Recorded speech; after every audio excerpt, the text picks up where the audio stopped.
All right, let's turn our focus here now. The Federated Hospitality Association of South Africa, Fedhasa, and SATSA, representing inbound tourism, are calling on the eThekwini municipality to urgently address the water quality challenges that have led to the closure of several beaches in Durban, KwaZulu-Natal. Now, recent assessments conducted by both the municipality and other entities, including Adopt a River, have unveiled disturbingly elevated levels of E.coli.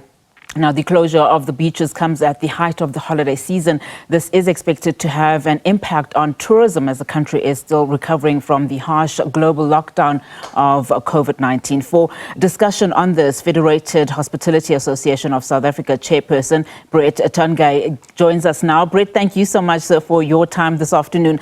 Now, of course, we know that, tens of thousands of South Africans are already making their way or planning to travel at least to coastal cities, including KwaZulu-Natal. What are some of your concerns just on the impact of businesses and tourism in general, following that the closure of those 6 beaches, which are popular beaches in Durban?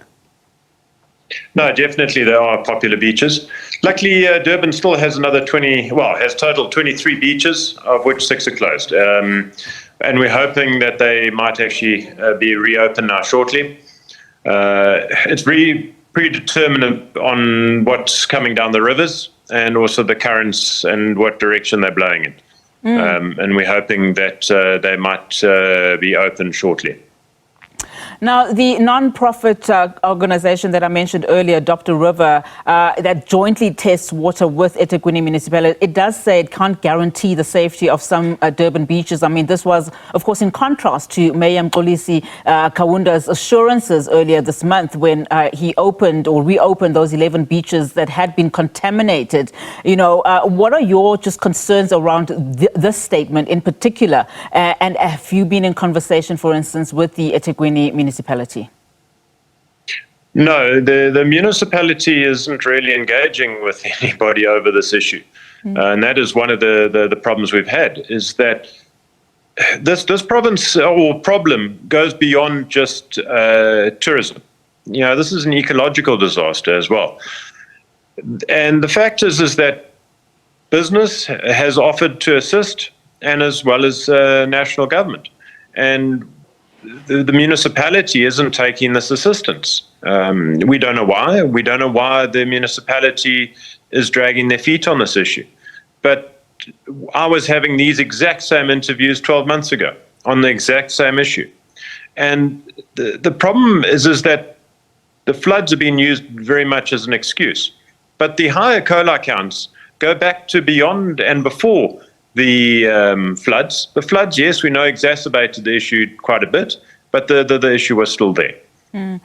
And what do we do now? We now 12 months even later, and nothing really substantive has been done. The municipality needs to engage with both private entities, with organizations, with national government, and we need to come up with a solution to this. Why is 12 months from here, I'm going to be in the same position, giving these same interviews, and we're not going to get anywhere.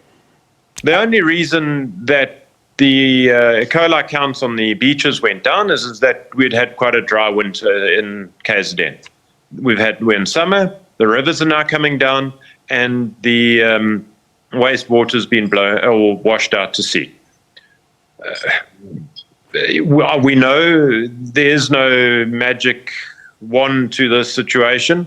It's going to need engagement by both municipality, private sector, national government to sit around a table and thrash out a plan. And if this happens, yes, 6-8 months from here, we can turn the situation around and we won't have this issue next summer. And of particular concern, I mean, we are also putting a spotlight on tourism in general in the country. We know that even though we've seen some increases since 2022, there's still a struggle post-COVID-19. I mean, what engagements are happening at national level to assist yourselves? Because it is concerning in terms of what you are saying, in terms of municipality not engaging with business.